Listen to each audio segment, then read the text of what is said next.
ഒരു മഴയത്ത് നമുക്ക് നല്ലൊരു വെയിലത്ത് നമുക്കിങ്ങനെ മഴ കിട്ടി എങ്ങനെ ഉണ്ടാവും? അടിപൊളി അടിപൊളി അടിപൊളി. വേറൊന്നുമല്ല, ഇതിവിടെ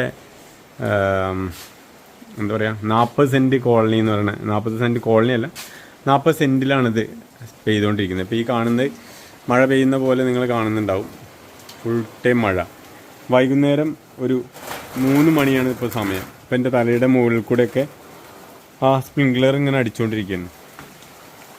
ഇത് വാഴയൊക്കെ നനയ്ക്കാനും വേണ്ടിയിട്ടേ, ഇത് എമൗണ്ട്, അതായത് എന്താ പറയുക, മോട്ടർ അടിച്ചിട്ടല്ല ഇത് വരുന്നത്. നമ്മുടെ മലയിൽ നിന്ന് വരുന്ന വെള്ളത്തിൻ്റെ ഫോഴ്സാണ്. അത്രയും പവറിലാണ് സംഭവം വെള്ളം മുകളിലേക്ക് പോയിക്കൊണ്ടിരിക്കുന്നത്. ഞാനിത് ഇവിടേക്ക് ക്യാമറ പിടിക്കാത്തത്, ക്യാമറ മൊത്തത്തിൽ നനഞ്ഞു പോകും. മഴ പെയ്യുന്ന നിങ്ങൾ കാണുന്നുണ്ടാവും. നല്ല ഫോഴ്സിൽ തന്നെയാണ് വെള്ളം വരുന്നത്. അതായത് അടിപൊളിയായിട്ട് തന്നെ വെള്ളം വരുന്നുണ്ട്. നമുക്ക് ശരിക്കും ഇങ്ങനെ മലയുടെയൊക്കെ താഴെ വീടുള്ളവർക്കൊക്കെ ഇതേപോലെ മലവെള്ളം വരുന്നത് നേരെ വീടിൻ്റെ മുകളിലേക്ക് ആയിക്കഴിഞ്ഞാൽ നല്ല രസമായിരിക്കും. ഇവിടെ ഒരു കള്ള് ഷാപ്പുണ്ട് ഇവിടെ അടുത്ത്.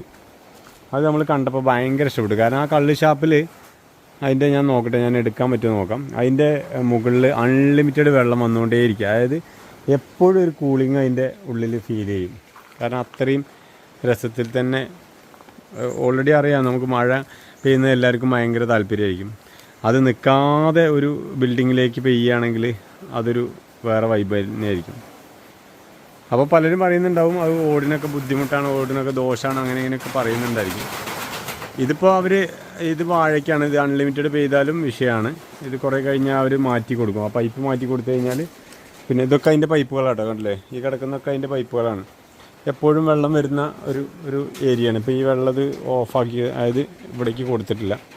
കൊടുക്കുകയാണെങ്കിൽ ഇത് എപ്പോഴും വെള്ളം വരുന്നൊരു ഏരിയയാണ്. അതേപോലെ ഈ കാണുന്ന ഇവിടെയുണ്ട്. ഇവിടെ ഞാൻ അതിൻ്റെ അടിയിലേക്ക് പോയി കാണിച്ചു തരാം. നനയുമൊന്നും അറിയില്ല. അതിങ്ങനെ വട്ടം കറങ്ങുന്ന സമയത്ത് തന്നെ പോകണം, എന്നാലേ നമുക്ക് അതിന് ഒരു സുഖം ഉണ്ടാവുള്ളൂ. ഇതിപ്പോൾ വാഴത്തോട്ടാണ്. വാഴയും കവുങ്ങൊക്കെ പാടെയുള്ള ഒരു ഏരിയയാണ് അല്ലേ. ഇവിടെ വെള്ളം ചീറ്റുന്നത് നിങ്ങൾ കാണുന്നുണ്ടാവും. എത്ര ക്ലിയറായിട്ട് അതാ മഴ പെയ്യുന്നുണ്ടല്ലേ. മഴയല്ല കേട്ടോ വീണ്. ഇതാണ് പൈപ്പ്. ഈ പൈപ്പിൽ കൂടെയാണ് വെള്ളം മുകളിലേക്ക് പോകുന്നത്. ഇതിൽ കൂടെ പോകുന്ന വെള്ളം, അതായത് എനിക്കിവിടെ തൊട്ടാൽ മനസ്സിലാവും. കട്ട ആടിക്കൊണ്ടിരിക്കുകയാണ്. താഴേന്ന് മേലേന്ന് പ്രഷറിൽ വന്നുകൊണ്ടിരിക്കുകയാണ് വെള്ളം. അത്രയും പ്രഷർ. ഇവിടെ ഒരു വെള്ളച്ചാട്ടമുണ്ട്. ആ വെള്ളച്ചാട്ടത്തിൽ നിന്ന് വരുന്ന വെള്ളത്തിൻ്റെ ഫോഴ്സാണിത്. അത് നിങ്ങൾക്കറിയാം. അത്രയും ഇപ്പോൾ ഞാൻ ഇതിന് നേരെ താഴെ നിൽക്കുന്നതുകൊണ്ട് വെള്ളം എൻ്റെ ദേഹത്തേക്ക് ആവുന്നില്ല. ഞാനത് കാണിച്ചു തരാം. അതാക്കണം. ഇവിടെയാണ് ഇതിൻ്റെ ഉത്ഭവസ്ഥാനം. നീർ എത്രത്തോളം ഉണ്ടെന്ന് അറിയില്ല കേട്ടോ. എന്തായാലും നല്ല മോണുണ്ടല്ലേ. സ്പ്രിങ്ക്ലർ വെച്ചിട്ടാണ് ഇത് കൊടുത്തിട്ടുള്ളത്. എൻ്റെ ഫോണ് നനയിപ്പോൾ. എന്തായാലും എനിക്കിത് ഭയങ്കര ഇഷ്ടമായി. നമ്മുടെ വീട്ടിലൊക്കെ നമുക്ക് ചെയ്യാൻ പറ്റുന്ന ഒരു ഇതാണ്. ഞാൻ എൻ്റെ വീട്ടിൽ ചെയ്തിട്ടുണ്ട്.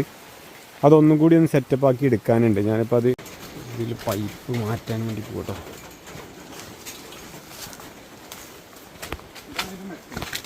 എവിടെ? ഇത് കുത്തി വെച്ചതാ. ഇത് മിക്ക അഞ്ഞ് വെള്ളം വരുന്നത്. ഓക്കെ. ഓ, നല്ല ഫോഴ്സല്ലേ.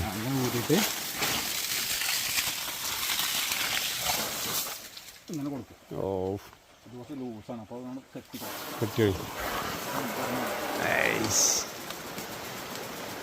ഇവിടെ എത്തിയില്ല വെള്ളം.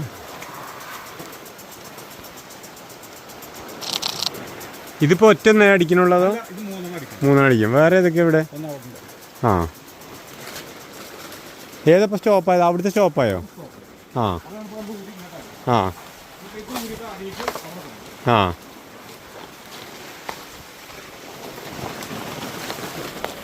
ഇതിപ്പോൾ എത്ര ഇഞ്ച് മീറ്ററാ? മറ്റേ സ്പ്രിങ്ക്ലർ എത്ര അടിക്കുന്നത്? 50 അടി ഒരു റൗണ്ട്. രണ്ടും കൂടി കൂട്ടിയിട്ട് 50. മൊത്തത്തിൽ അല്ലേ? അതെ.